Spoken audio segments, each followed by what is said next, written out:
천지를 창조하신 하나님 아버지, 거룩한 안식일을 맞이하여 고개 숙여 경배하는 모든 자에게 사랑으로 풍성히 축복하여 주옵소서. 여호와 성령님의 도움으로 경건한 자가 끊어지지 않으며 충실한 자가 인생 중에 남아있게 하옵소서. 악인이 이웃에게 각기 거짓을 말하고 아첨하는 입술과 두 마음으로 말하는 것을 들으셨으니 여호와께서 이 모든 아첨하는 입술과 자랑하는 혀를 끊어 주시옵소서. 저희가 말하기를 우리의 혀로 이기고 우리의 입술은 우리의 것이니 우리를 주관할 자 없다 하여도 여호와의 말씀에 가련한 자의 눌림과 궁핍한 자의 탄식을 인하여 내가 이제 일어나 저를 그 원하는 안전지대에 두리라 하셨습니다. 여호와의 말씀은 순결하여 흙 도가니에 7번 단련한 은 같고 저희를 지키사 이 세대로부터 영영토록 보존하신다 하였으니 비루함이 인생 중에 높아지는 때에 악인이 처처에 많아질지라도 주께서 오실 길을 예비함에 부족함이 없게 도와주시기를 사랑 많으신 예수 그리스도의 이름으로 간절히 기도드렸습니다. 아멘.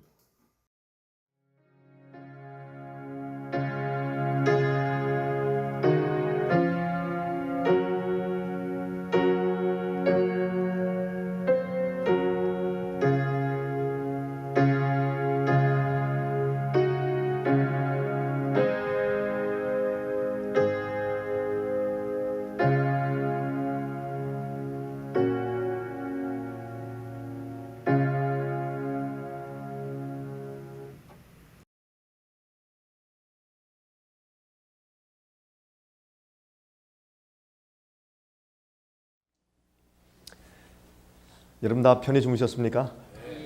예. 오늘은 제가 이 복음 문제에 대해서 좀 설명을 드리려고 합니다. 그 제목을 마지막 언약의 백성들이라고 이렇게 제목을 좀 붙였습니다. 언약을 이해한다. 아마 이렇게 부제를 아마 가지고 말을 해도 좋겠습니다. 언약이 무엇인가? 우린 언약된 백성들입니다. 교회는 언약된 교회고 이 언약이라고 하는 것은 참 중요한 단어인데 영어로 이 언약은 promise가 아니고 covenant입니다. covenant.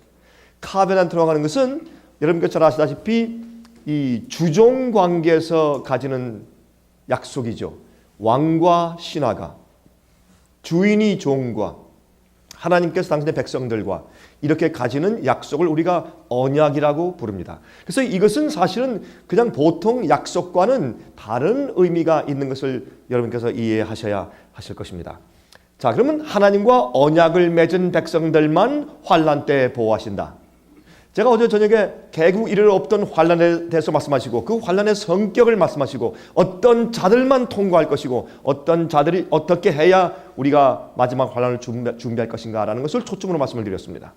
여러분 이 세상에 교회들에서 환난은 없다가 아닙니다. 환난은 있다, 환난이 온다. 그러나 의인들은 미리 들림받기 때문에 환난을 통과하지 않는다라고 가르쳐 놓았기 때문에 이 개국 이를 없는 환난에 대해서 얼마나 많은 사람들이 오해하고 혼돈하고 있는 줄 모릅니다. 정말 중요한 문제인 것을 우리가 이해하죠. 그런데 마지막 그 환난을 통과하는 백성들은 하나님과 언약을 맺은 백성들만 환난 때에 보호하시고 환난을 통과하게 되는 것입니다. 그때는 짐승의 우상에게 경배하지 아니하고 짐승의 이름의 수와 표를 받지 아니한 자들만 서서 새 노래를 부른다고 말씀했습니다. 그것이 요한계시록 15장 아닙니까? 요한계시록 12장은 마지막 남은 교회 참된 백성들, 그렇죠? 여자의 남은 무리에 대한 특성을 어떻게 설명합니까? 요한계시록 12장 17절에 말씀하기를 하나님의 계명을 지키며 예수의 증거를 가진 자들과 더불어 싸우려고 바다 모래에 서 있는 용에 대한 분노를 설명합니다. 그 다음에 요한계시록 13장에 가면 이 마귀가 두 짐승을 여기 설명하는데 두 짐승이 마귀와 협력합니다. 그래서 짐승의 표의 환란을 가져오죠. 한 짐승은 머리가 7이고 뿔이 10인, 몸은 표범 같고 머리는 사자 같고 발은 곰 같고, 그렇죠? 모든 전체 생긴 것은 용 같은. 여러분 그 다니엘서 7장을 보시면 네 짐승이 올라오죠. 바다에서 네 짐승이 올라오는데 사자 같고 곰 같고 표범 같고 용처럼 생긴 바벨론, 메드페르시아, 헬라, 로마가 올라옵니다. 그래서 10뿔이 10나라로 갈라지요. 근데 이 전체 다니엘 7장에는 그 바다에서 올라오는 그 네 짐승의 전체 형상을 한 몸에 가지고 있는 한 짐승이 올라온다고 요한계시록 13장 1절은 설명하는 것입니다. 어디에서? 바다에서. 똑같은 것입니다. 그러므로 바벨론의 부함과 메데페르시아의 강인함과 헬라의 신속한 정복과 그 다음에 로마의 잔인성과 오류를 한 몸에 가지고 있는 한 세력이 올라오는데 참남된 이름들이 기록되어 있어요. 성도의 피를 마시고 성도를 핍박하는 권세를 받습니다. 한동안, 한때와 두때와 반때, 42달 동안, 3년 반, 1260일 다 같은 기간 아닙니까? 그것은 중세의 핍박 기간입니다. 자, 이렇게 볼 때에 이 네 가지 짐승의 특성을 한 몸에 가지고 있는 짐승이 올라와요. 여러분, 이것은 저희가 만든 32가지 책자들 가운데서 28호입니까? 용과 여자와 짐승이란 그 소책자를 읽으면서 혹시 계신 분들은 아직 안 읽으셨으면 다 읽으시고 아직 그 책자를 가지지 않으신 분들은 그걸 한번 필히 좀 읽어주시기 바랍니다. 그럼 거기 저기 설명을 다 해놨어요. 그래서 이런 짐승이 올라오는데 두 번째 짐승이 올라오는데 땅에서 올라옵니다. 첫 번째 짐승은 바다에서 올라오는데 바다는 많은 사람들과 백성을 상징하기 때문에 사람들이 많이 살고 있는 지역에서 바람이 불 때 올라오니까 바람은 성경에서 전쟁을 상징해요. 그래서 사람들이 많이 있는 곳에 투쟁과 함께 올라오는 한 짐승이 있습니다. 그 짐승은 참남된 이름을 가지고 있기 때문에 그것은 종교적인 성격을 띤 짐승이에요. 과거의 내 제국들의 성격을 다 가지고 있는 부하고 강인하고, 그렇죠? 신속하고 세상을 다 점령하고 그 다음에 로마 제국에서부터 출발하는 세력이며 종교적인 세력이며 또한 참 잔인한 그런 특성을 가지고 있는 짐승이 올라옵니다. 세상을 정복한다고 했습니다. 생명책에 기록되지 아니한 짐승들은 다, 사람들은 다 그에게 경배하더라. 성경은 사도 요한이 계시 가운데 보니까 세상 전체가 다 경배하는 것 같아. 모두 다 세상 전부가 그를 경배한다고 얘기했어요. 또 누가 이 짐승과 감히 싸우리요 누가 이 짐승과 같으뇨 하니까 온 세상 사람들이 그를 기이 여겨 놀랍게 여겨 wonder after him 그랬어요. 너무 놀라서 그를 다, 그 짐승을 다 따르고 그랬어요. 그런데 재밌는 것은 이 짐승이 죽게 되는 상처를 받습니다. 그렇죠? 여러분 1798년도에 이 나폴레옹 장군의 아래에 있던 버티어 장군이, 이것은 불란서 혁명 세력이죠. 그 장군이 바티칸에 가서 어떻게 해요? 교황을 말에 태워서 불란서에 데려가서 그 감옥에서 교황이만 돌아가고 말았습니다. 그 예언이 성경에서 죽게 되는 상처를 받는다고 정확하게 표현한 것을 우리가 알 수 있어요. 제가 어제 전에 말씀드렸지만은 여러분 로만 캐톨릭 교회 교인들 가운데 참 신실하고 경건한 분들이 있어요. 우리가 정말 그들의 열심을 배워야 하는. 그러나 그 시스템과 가르침은 성경적이 아니기 때문에 제가 그렇게 설명을 드리는 것이죠. 어떤 때 제가 교황 문제 얘기하면 어떤 그 캐톨릭 교인들 와서 저한테 항의해요. 목사님, 우리는 그분을 얼마나 존중하는데 하나님처럼 존중하는데 그렇게 함부로 말씀하십니까? 사람 말하는 게 아니죠. 그렇죠? 잘못된 가르침과 세상을 취하게 만드는 바벨론은 포도를 말하는 것이고 잘못된 시스템을 정책의 시스템을 제가 말하는 것이죠. 자, 근데 이 짐승이 죽게 된 상처를 받으니까 그럴 즈음에 한 나라가 올라오는데 어디서 올라옵니까? 요한계시록 13장 11절부터 보면 거기에 땅에서부터 한 짐승이 올라오는데 새끼 양 같은 짐승이 올라와요. 근데 두 뿔을 가지고 있어요. 여러분 제가 지난번에 그 미국에 대해서 예언한 혹시 DVD를 보시는 분들이 계시면 이해하시겠지만은 그 짐승은 미국입니다. 근데 재밌는 것은요, 미국에 있는 독특한 짐승이 아메리칸 버팔로, 미국의 들소죠. 옛날에 우리가 학창시절에 들소들이 뛰고 노루사슴 노는 입니까? 뭐 그런 우리 노래를 불렀지 않습니까? 미국의 민요. 그래서 이제 이 들소는 미국에서만 있는 짐승입니다. 다른 데가 뭐 없습니다. 근데 소지와는 좀 다르죠. 근데 이 들소가 어릴 때 딱 태어날 때 새끼를 보면 꼭 양처럼 생겼어요. 참 그거 재밌습니다. 근데 이 들소는 이제 자라면서 뿔이 생기죠. 그래서 두 뿔을 가진 어린 양 같은 짐승이 올라와요. 그러므로 제가 볼 때는 이렇습니다. 양이 올라온다 아니하고 양 같은 짐승이다. 아마 사도 요한이 계시 가운데 보니까 참 양처럼 생겼는데 양은 아니야. 이상하다. 생전 본 적이 없는데 그래서 양 같은 짐승이라고 이름을 붙였을 가능성이 참 많다고 저는 그렇게 이해합니다. 그래서 미국이 올라와요. 양 같은 이 세상에서 말이죠. 땅에서 올라오는 것은, 바다에서 올라오는 것은 사람이 많은 인구가 밀집된 곳에서 올라오는 세력인데 땅에서 올라오니까 사람들이 없는 곳에서 올라오잖아요. 그러므로 발견해서 올라온 짐승, 나라, 권세는 세상 역사에서 미국밖에 없어요. 그리고 기독교 정신을 가지고서 특성을 가지고 올라온 짐승은 미국밖에 없다는 것을 우리가 압니다. 상식적으로 요한계시록에 두 번째 나오는 짐승은 미국입니다. 근데 미국이 양처럼 올라왔지만 나중에 용처럼 말한다. 마귀 편이 되는 것입니다. 기독교, 세상의 기독교를 전파하기 위해서 올라온 미국이 나중에는 선교 본부가 된 미국이 나중엔 마귀를 도와줍니다. 그래서 먼저 나온 짐승 누구요? 교황권을 위해서 바다에서 올라온 7머리가 있고 10뿔을 가진 이상하게 생긴 복합적인 그 짐승을 위하여서 우상을 만들라 하더라. 그리고 그 우상에게 다 절하게 하더라. 그 우상에게 절하지 않는 자에게는 어떻게 해요? 사고 팔게 하지 못하게 하더라. 짐승의 표를 받지 않는 데는 누구든지 다 죽이게 하더라. 이건 누가 하는 것입니까? 미국이 하는 겁니다. 많은 사람들은 적그리스도 간다? 아닙니다. 성경은 미국이 그 일을 한다고 했습니다. 누구를 위해서? 교황권을 위해서 그 일을 한다고 했습니다. 그러므로 여러분 우리가 상식적으로 요한계시록을 이해하면 12장, 13장, 14장은 짝입니다. 근데 14장에는 말이죠. 14만 4천이 어린 양과 함께 시온산에 서 있습니다. 그들의 이마에 어린 양과 아버지의 이름이 기록되었다고 했습니다. 그것이 무슨 말입니까? 그거는 짐승의 표를 받지 않은 사람들 얘기입니다. 하나님의 인을 받았습니다. 그 인에 어린 양과 아버지의 이름입니다. 이름은 성경에서 이름과 속성, 성품과 영광은 동의어입니다. 그래서 하나님의 이름을 기록했으니까 짐승의 표가 아니라 하나님의 표인을 가지고 있습니다. 그것은 하나님의 성품이 아로 새겨진 자들입니다. 그러면 짐승의 표는 무엇입니까? 짐승의 표는 마귀의 성격으로 꼴지어진 자들입니다.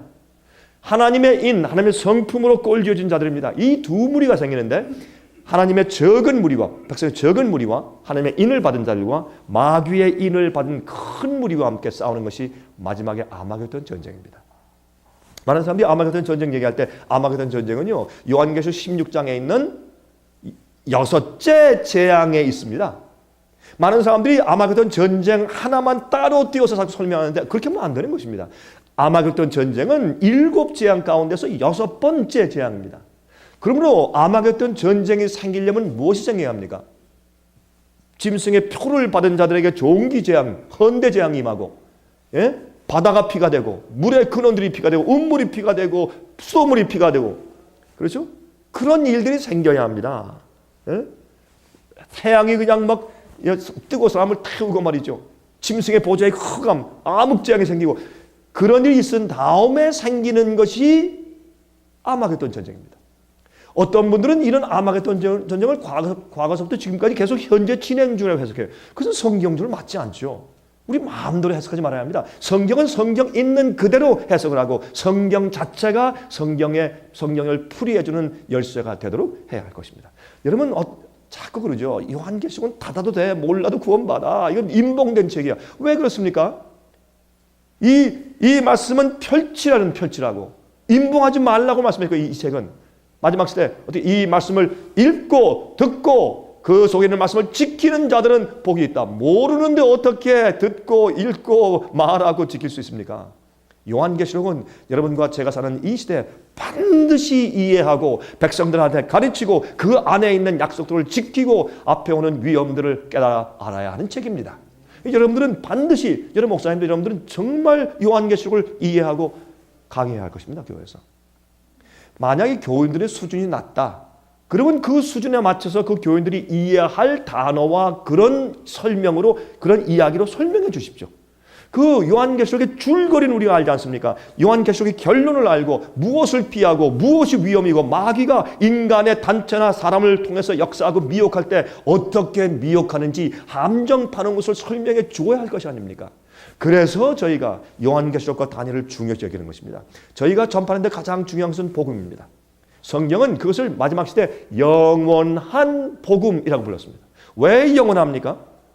이 복음이 변조되기 때문에 변하지 않는 원래 아담 때부터 이해한, 사도 바울이 이해한, 요한계시록에 기록한, 모든 선지자가 설명한 변함이 없는 영원하고 꾸준한 그 복음, 예수께서 주신 그 천국 복음, 반쪽짜리 복음 말고, 값싼 은혜의 복음 말고, 누구든지 믿으면 구원받게 하는 그런 허상된 복음 말고, 진짜 복음, 우리를 죄에서 씻을 뿐더러 나를 거룩하게 변화시켜주고 예수의 마음을 갖게 해서 의로운 자로 살게 하시는 그 복음 말입니다.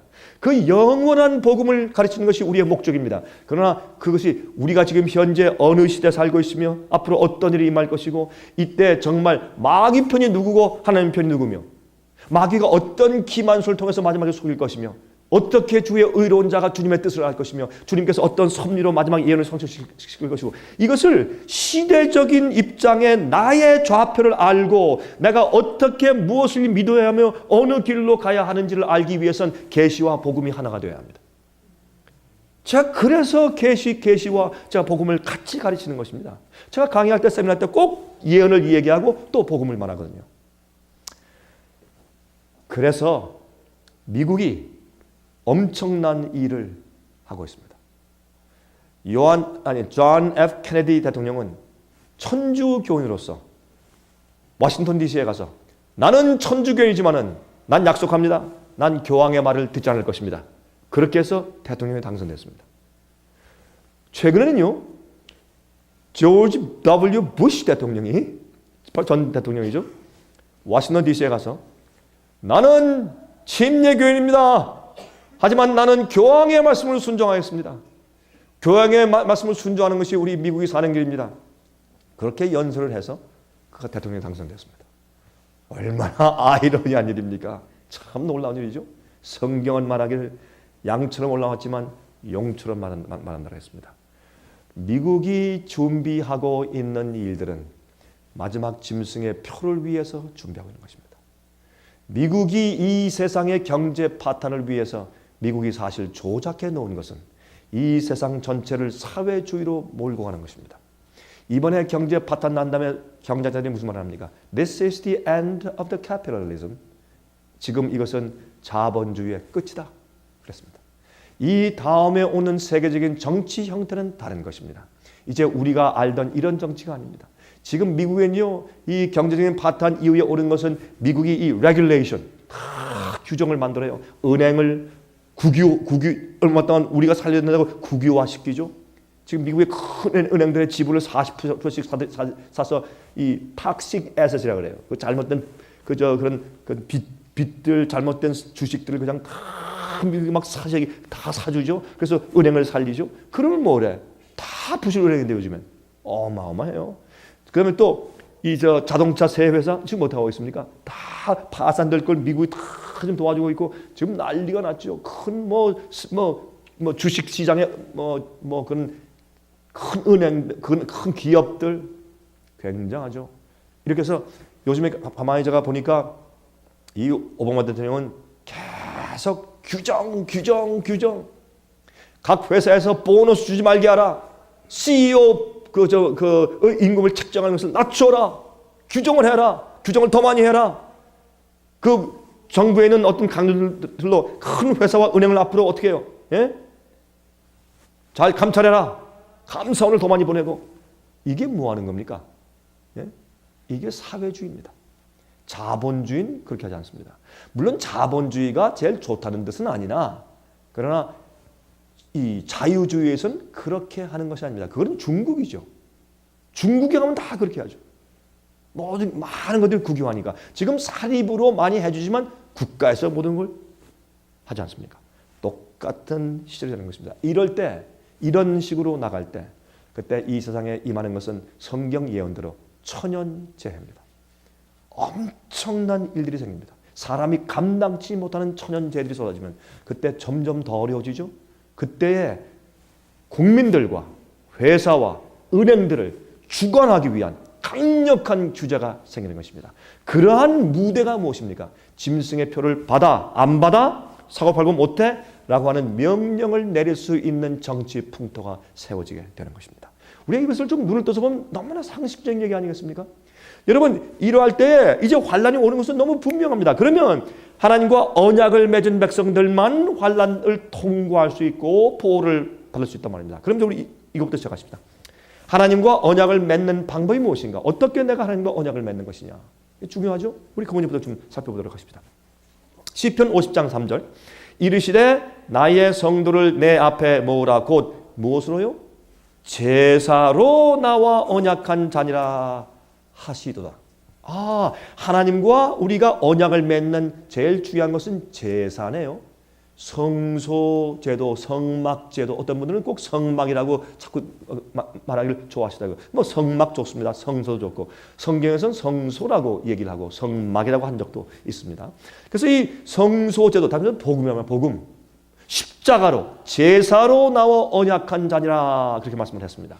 또 보세요. 예레미야 11장 4절 이 언약은 하나님과 당신의 백성 사이에 맺은 언약은 내가 너희 열조를 쇠풀무 애굽 땅에서 이끌어내던 날에 그들에게 명한 것이라 곧 내가 이르기를 너희는 나의 목소리를 청종하고 청종이 무슨 말입니까?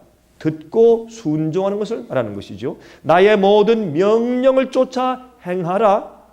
그리하면 너희는 내 백성이 되겠고 나는 너희 하나님이 되리라 그랬습니다. 그리고 이 언약은 무엇이 또 선제해야 합니까?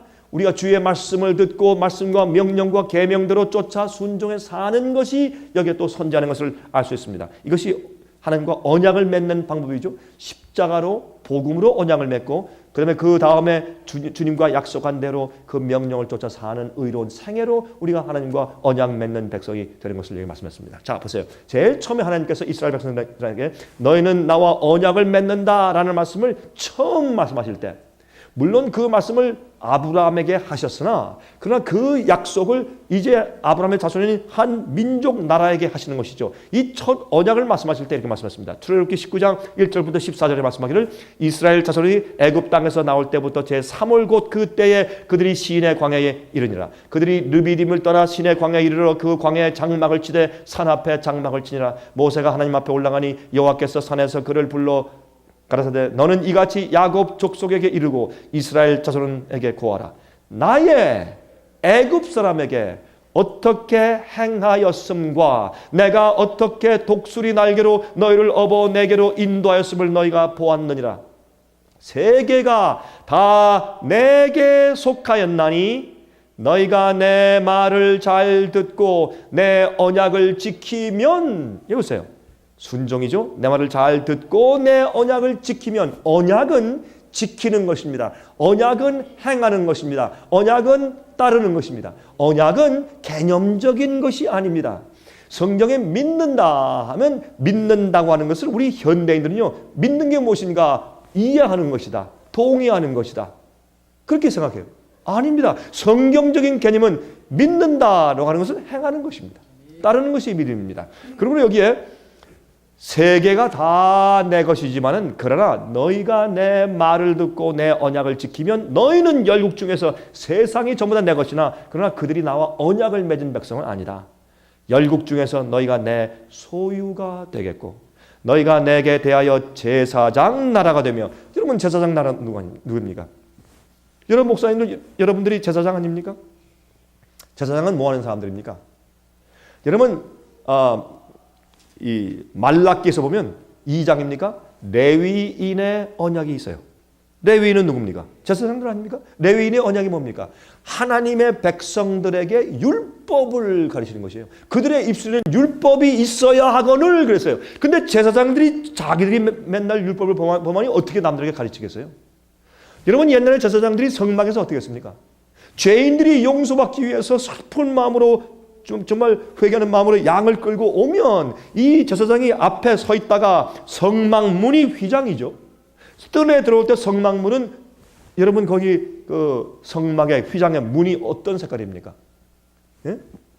붉은색, 청색, 자주색 아니에요? 붉은색과 청색을 합하면 자주색이 됩니다. 무엇을 의미합니까? 붉은 것은 예수 그리스도의 피의 보혈의 대속을 상징하는 색깔이죠. 그렇죠? 청색은요. 여러분, 청색은 우리가 레위기서 보면 그것도 민수기에서 그 말씀 있죠. 어떤 말씀이 있습니까? 너희 이스라엘 백성들은 남자라면 너희가 옷 소매의 밑에 옷 단 끝에 무엇을 달아라? 청색 술을 달아라. 청색. 그들이 걸을 때 어떻게 해요? 이렇게 걸으면 청색. 청색이 보이면 유대인들의 개념 가운데 청색은 순종입니다. 어디에 대한 순종? 하나님의 말씀과 계명에 대한 순종을 상징하는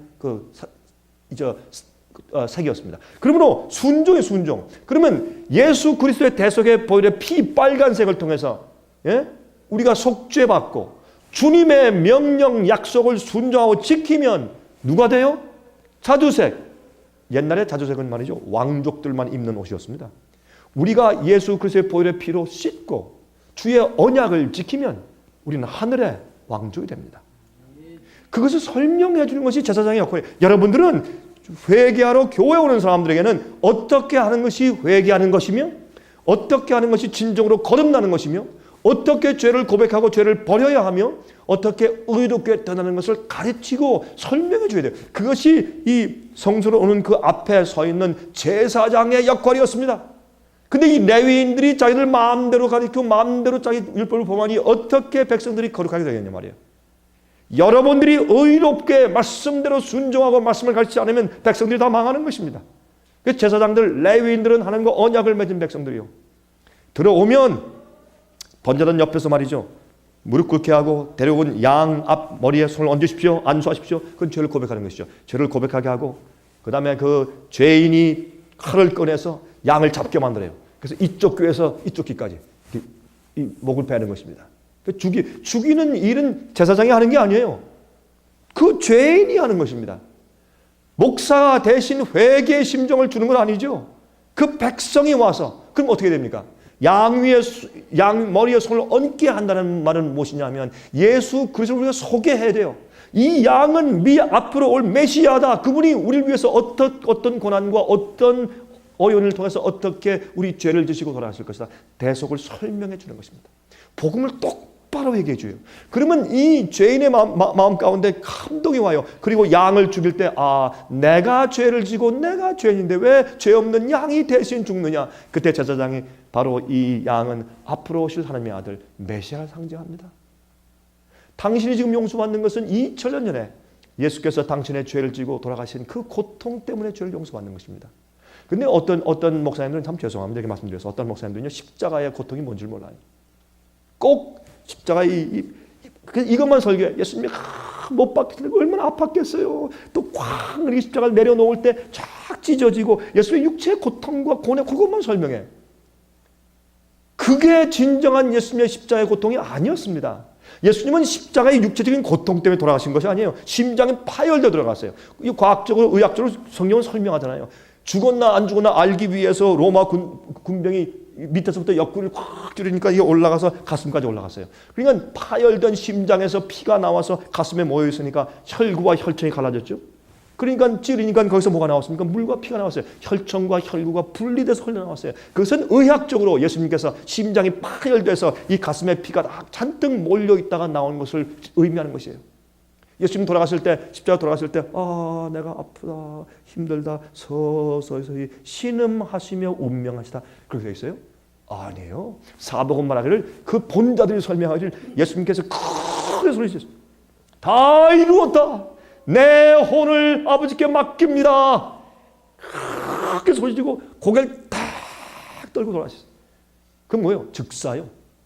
예수님은 우리 죄의 대신 죄의 고통을 짊어지시다가 그만 즉사하신 분이세요. 많은 사람들이 십자가의 의미를 이해하지 못해요.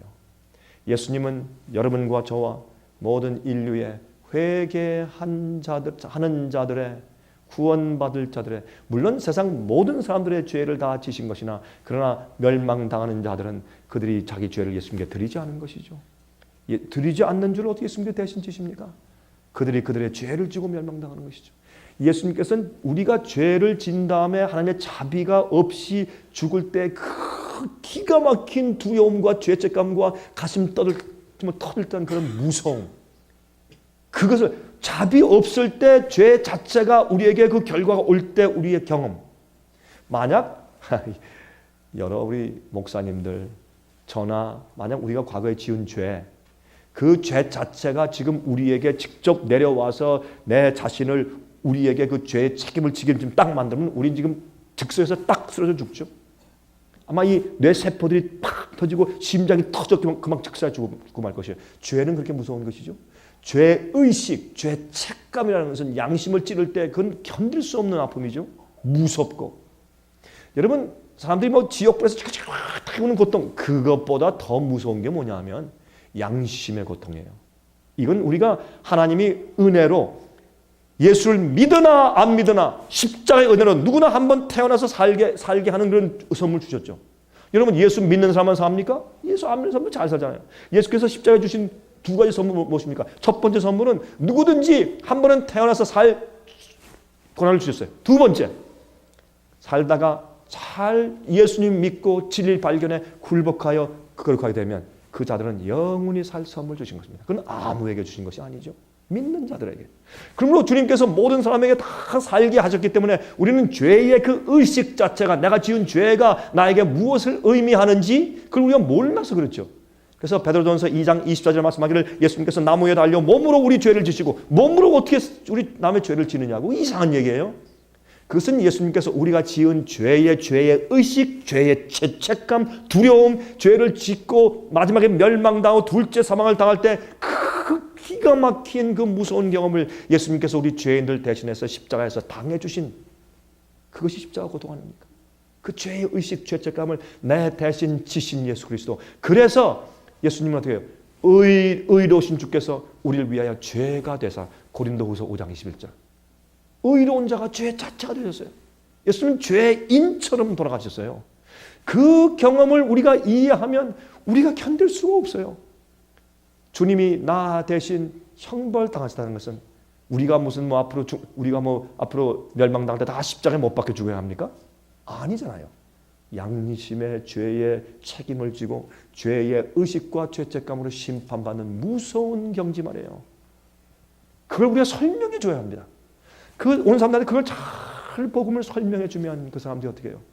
하나님께 대한 감사와 찬송이 생기고, 믿음은 모르고 믿음이 안 생겨, 알아야 믿음이 생기지.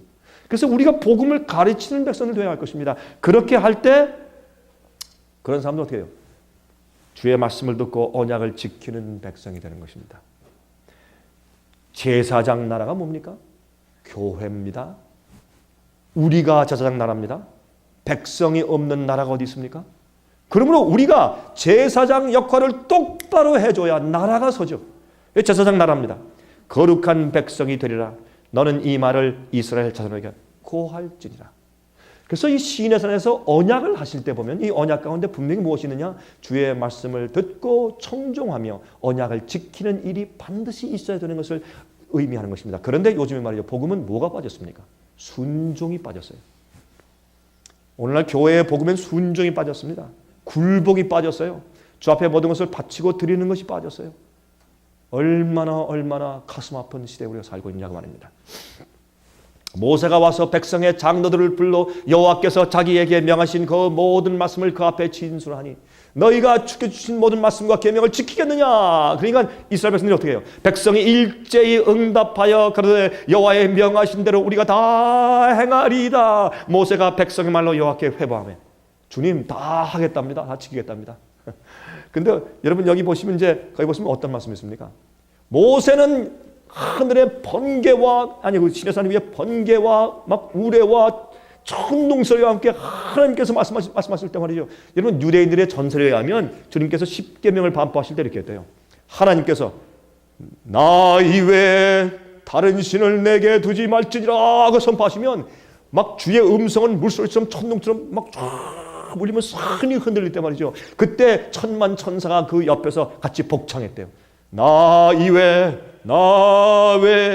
다른 신을 이게 복창을 했대요. 그러니 얼마나 무서웠겠어요. 그게 진짜인지는 모르겠는데 하여튼 유대인의 역사에 그렇게 기록되어 있더라고요. 그러니까 천둥 번개가 막 흐르고 땅이 지진 나고 흔들릴 때 그들이 너무나 무서우니까 막 무릎 꿇고 뭐라 했어요. 아유 모세요. 당신이 대신 말해주고 하나님이 우리에게 직접 말하게 하지 마십시오. 그렇죠? 그게 뭡니까? 회개하지 않은 자의 심정이죠. 근데 그 똑같은 장면에 모세는 여호와께 더 가까이 나아갔더라. 죄가 없는 자는 태우는 소멸하는 불이신 하나님을 배울 때 두려움이 없는 것입니다. 우리가 잘나서가 아니고 우리가 잘해서가 아니라 우리가 죄인들이지만 씻은 바 되고 예수의 성령의 능력으로 우리가 새로운 사람 되었기 때문에 두려움이 없는 것입니다.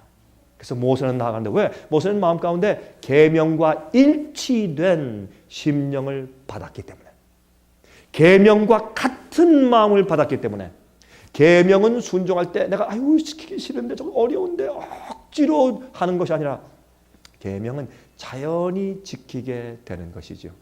그게 하나님의 은혜와 하나님의 자비하심과 주님의 능력이죠. 구원은 우리가 주 앞에 그저 주님 날 용서해 주십시오. 주께서 용서하셨다. 감사합니다. 할렐루야. 아멘 하는 개념적인 것이 아니라 구원은 로마서 1장 16절에 바울이 설명하기를 복음은 믿는 자를 구원하시는 하나님의 능력이라. 능력을 헬라말로 두나미스, 영어로 다이나마이트라고 설명했기 때문에 내 속에 나를 얽어매서 끌고 가는 노예 같은 힘, 나를 축원하는 힘, 죄의 파워. 그렇죠? 은혜도 파워고 죄도 파워예요. 그래서 죄가 왕노릇할 때 나중에 또 우리 예수님 안에서 은혜가 왕노릇한다고 말씀했어요. 조금 이따 말씀드릴게요. 그러므로 이건 전부 다 파워예요. 나를 누가 주장하고 있느냐? 그것이 내가 누굴 섬기느냐죠. 우리가 주의 뜻대로 말씀대로 순종하고 주의 명령을 지키는 것은 우리의 힘과 노력으로 하는 것이 아닙니다. 그렇다면 믿는 것은 지겹고 어려운 것이죠. 우리가 순종할 때 성령의 능력으로 하는 것이고 내가 주님을 찬송하면 예수께서 주신 새로운 마음으로 하는 것이고 내가 주의 뜻대로 사는 것이 즐겁고 기쁜 것은 나를 재창조하신 새로운 피조물 되었기 때문에 하는 것이죠. 그것은 주님의 뜻대로 하고 싶어지기 때문에 하는 것이고 내가 주님의 뜻대로 사는 것이 너무 좋아서 하는 것이죠. 어떤 때는요 그런 마음이 나가요. 어떤 때 교회에서 장로가 문제를 일으키고 재직회에 가는데 쌈박질하고 말이죠. 어떤 참 어려울 때 있어요. 여러분 목회 참 힘들죠. 예? 정말 예수님 위에 하는 거 아니면 정말 당장 집어치우고 나가고 싶으시죠. 여러분 가운데 혹시 어떤 분들은 나 제발 이거 옷 벗고 정말 다른 거 했으면 좋겠다 그런 생각이 자꾸 드는 분들도 계실 겁니다. 우리 다 이해하고 아는 거 아닙니까? 여러분 그 고생스러운 일들이 많습니다. 그러나 우리가 주님 따라가는 이유가 뭡니까? 고난 가운데 부름받아 낯선 이 몸 어디든지 가오리다. 거기 있는 말씀 참고 좋은 게 멸시천대 십자가는 내가 지리다. 주님은 영광만 받으십시오. 근데 우리가 어떤 데 목회하다 보면 그게 반대가 되죠. 주님 영광은 내가 받을 때 주님 십자가 이왕 졌으니까 조금 더 져주십시오. 우리 그렇게 하죠. 평판은 내가 받을 때니까 주님은 조금 좀 대신 좀 물러가 계시죠. 이게요 주님 따르고 순종하는 것은 우리가 좋아서 하는 것인데 그래서 저는 이렇게 설명해요. 의로워진다. 의의 옷을 입히신다는 것은 우리가 죄를 버리지 않은 상태에서 나는 죄인입니다. 그저 난 죄인이니까 죄를 줄 수밖에 없으니까 주님 나 은혜로 용서하시고 구원해 주세요.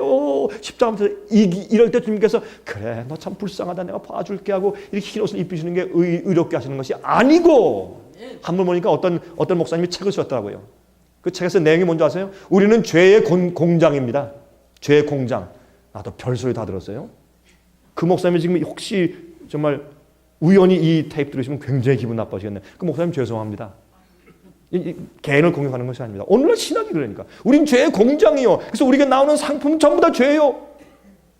이런 얘기가 세상에 어디 있냐면 이게 성경에 어디 그런 얘기가 있어요. 너희는 예수 안에서 거룩하게 되라 그랬지. 순종하고 의롭게 되라 그랬지. 의롭게 살라 그랬지. 의롭게 사는 것이 의요.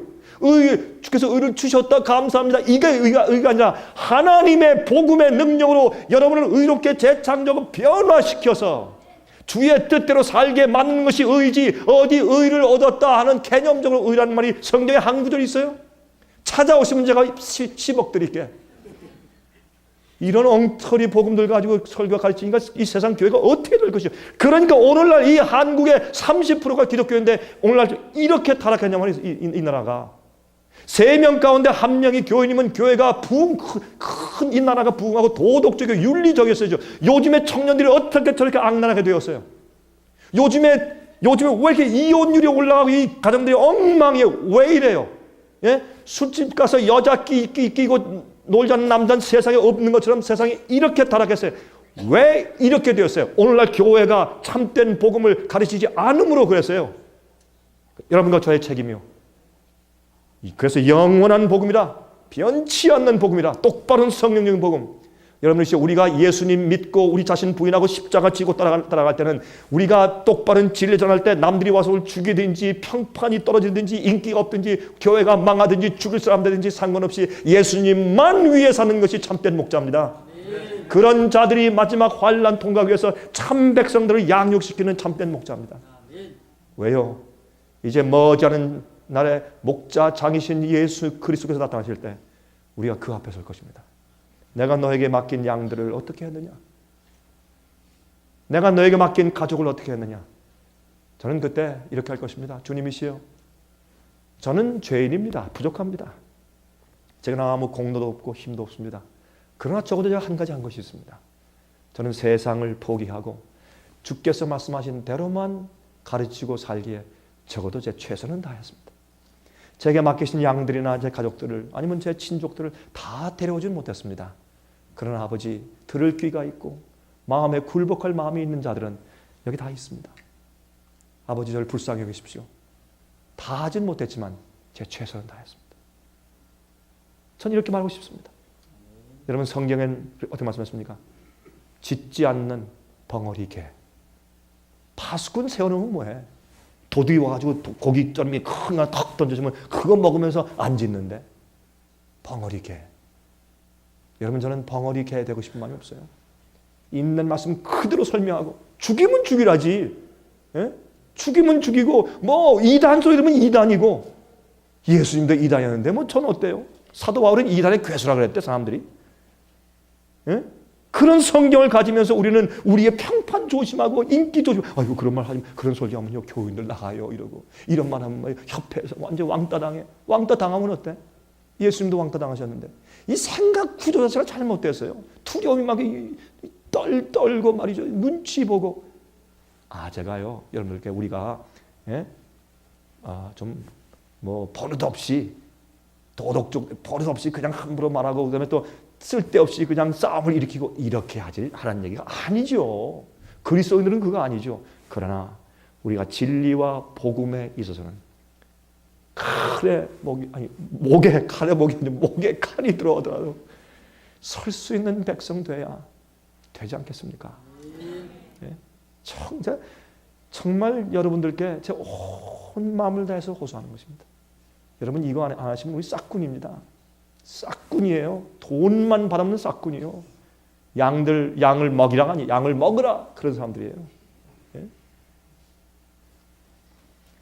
그러므로 여보세요. 여호와께서 모세에게 이르시되 내가 빽빽한 구름 가운데서 내게 임함은 내가 너와 말하는 것을 백성으로 듣게 하며 또한 너를 영영히 믿게 하려 함이라. 모세가 백성의 말로 여호와께 구하였으므로 여호와께서 모세에게 이르시되 너는 백성에게로 가서 오늘과 내일 그들을 성결케 하며 그들로 옷을 빨고 예비하여 제3일을 기다리게 하라. 이는 제3일에 나 여호와가 온 백성의 목전에 시내산에 강림할 것입니다. 왜 3일입니까? 부활을 상징하는 얘기입니다.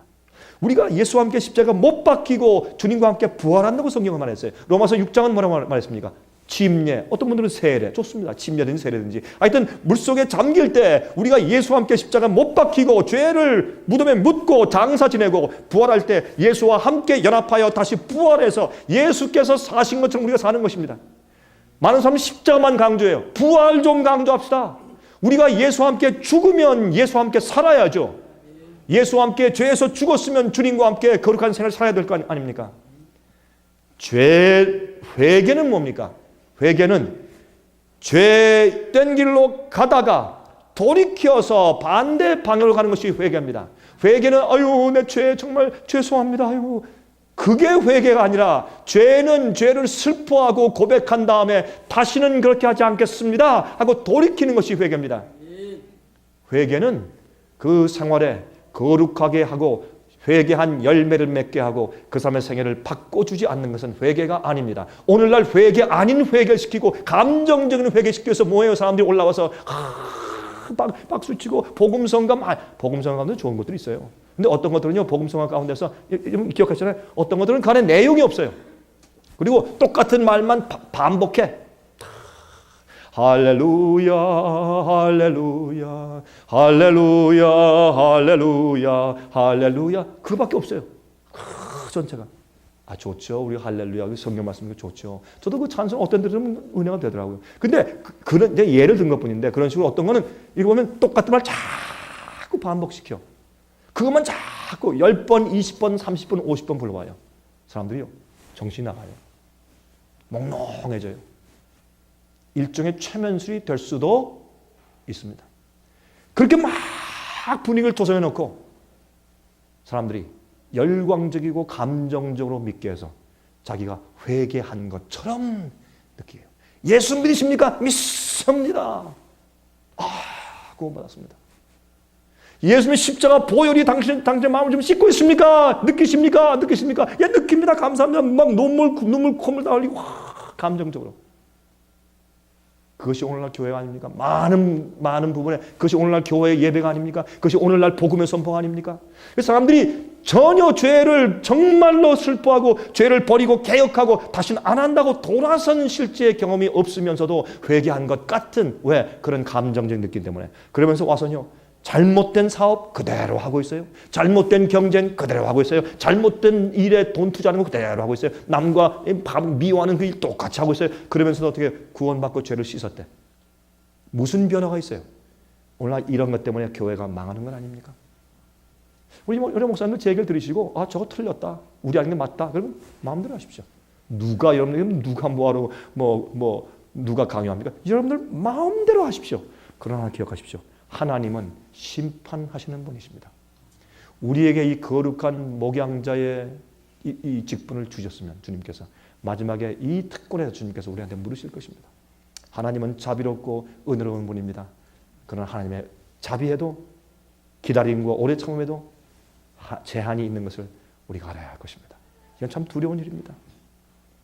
자, 나팔을 길게 불고 산 앞에 이르게 하라. 그들의 옷을 빨라. 이것은 정결케 하는 것을 상징하는 얘기죠. 나팔절과 대속죄를 상징하는 말이죠. 히브리 12장 18절과 25절을 보십시오. 하나님과 언약을 할 때 시내산에서 언약을 할 때 그 모습을 똑같이 교회 우리 영적인 이스라엘 백성들에게도 적용을 시키시는데 이렇게 시키세요. 18절부터 너희의 이른 곳은 만질만한 불붙는 산과 흑은과 흑암과 폭풍과 나팔소리와 말하는 소리가 아니라 그 소리를 듣는 자들은 더 말씀하지 아니하시기를 구하였으니 이는 짐승이라도 산에 이르거든 돌로 침을 당하리라 하신 명을 저희가 견디지 못함이라. 그 보이는 바가 이렇듯이 무섭기로 모세도 이르되 내가 심히 두렵고 떨린다 하였으나 그러나 너희가 이른 곳은 시온산과 살아계신 하나님의 도성인 하늘의 예루살렘과 천만 천사와 하늘에 기록한 장자들의 총회와 교회와 만민의 심판자이신 하나님과 및 온전케 된 의인들의 영들과 새 언약의 중보이신 예수와 빛 및 아벨의 피보다 더 낫게 말하는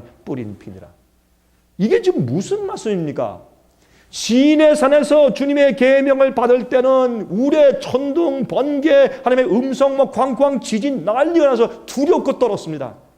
그런데 우리는 너무 쉽거든. 그게 눈에 안 보이고 그러니까 예수 믿습니까? 예, 예수 그리스도 믿습니다.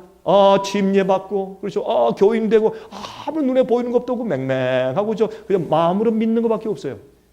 그러니까 이 바울이 답답해가지고 이 사람들아 그게 아니야. 우리는 그보다 더한 것이 옛날에는 시내 산에서 눈에 보이는 천둥 번개 봤지만 우리는 지금 가는 것은 하늘 시온산에 앞에 있는 것이야. 시내산 아무것도 아니야. 이 사람들아 시온산 앞에 있는데 거긴 살아계신 하나님이 계시고 새 예루살렘 성이 있고 천천만만 천사가 있고 눈에 보이지 않는 실제를 설명하고 있는 것입니다. 그렇죠? 하늘에 기록한 장자총회가 있고 이것은 구원받은 영들이 아니에요. 장자총회가 뭡니까? 장자총회는 firstborn이에요. firstborn. 맏아들이에요. 이 지구의 맏아들은 아담입니다. 다른 세계 어떤 세계에 인류와 사람들이 산다면 거기에 제일 처음 창조된 자가 맏아들이에요. 장자총회예요. 우리 인류들보다 각 혹성의 책임자들이 모여있는 장자총회라고 설명해요. 의인의 영들은 그 뒤에 있기 때문에 전 그렇게 이해해요. 그러므로 이런 데 나가요. 하나님께 나갈 때는 이런 존재한 마음이 있어야 돼요. 근데요, 어떤 때 말이죠. 제 교회에서 이렇게 이제 특송하는 거 들으면 특히 젊은 사람들이 나와서 그리고 멋있게 음성은 좋고 화음도 잘 듣는데 어떤 때 가사한 노래는 가만히 들으면 자기 보이프렌드한테 하는 것 같아요. 주여 내게 가까이 오세요. 나를 만져주세요. 나 안아주세요. 나 놓지 마세요. 손잡고 가세요. 뭐 자기 뭐 남자친구야? 참 웃겨요 정말. 옛날에 그런 거 없어요. 이런 아이고 목사님은 좀 이제 한물 갔으니까 몰라서 그렇죠. 머리가 허하니까 목사님 그거 이해하겠습니까? 현대인들은. 하나님은 어제와 오늘과 내일 영원토록 한결같이 같으신 분입니다. 사람들이 오해했습니다. 하나님을 오해했습니다. 하나님이 뭐 아이고 무서워 큰일 나 순사 온다 경찰 온다 이게 아니죠. 하나님은 능력 있는 하나님입니다. 하나님을 한번 계시 가운데 볼 수 있다면 그 다음에 두려워서 하나님을 경배할 때 정말 존돌이 할 것이죠. 우리가 지금 어디 갔어요? 하늘 하나님 앞에 가서 무엇을 받아요? 언약을 받는 백성 되었다고 하요. 28절 보세요. 그러므로 우리가 진동치 못할 나라를 받았은즉 은혜를 받자. 이로 말미암아 경건함과 두려움으로 하나님을 기쁘게 섬길지니 우리 하나님은 소멸하는 불이심이라. 왜 이 말은 강조하네? 예배드릴 때 가인과 아벨. 가인은 자기 마음대로 예배했어요. 그렇죠? 하나님께서 양을 잡아 제사하는 것이야. 아벨은 있는 그대로 양을 죽이고 피를 흘리고 아이고 좀 보기가 그래요. 그러나 주께서 그렇게 예배하라고 했으니까 양을 잡아 제사 드렸어요. 그러나 가인을 볼 때 그러지 말고 좀 더 깨끗하고 화려하고 멋있고 예쁘고 장식도 있고 색깔도 아름답고 자기 수고한 그런 산물들 가지고 사과, 바나나, 채소 아름답게 다 구색을 맞춰가지고 다 갖다 바쳤어요. 하나님 참 좋으시죠? 하나님께서 그의 제사를 받지 않았어요. 그때 가인이 얼굴 붉히면서 분노했습니다. 여러분 오늘날 얼마나 하나님을 섬기고 예배하는 일을 사람 마음대로 합니까?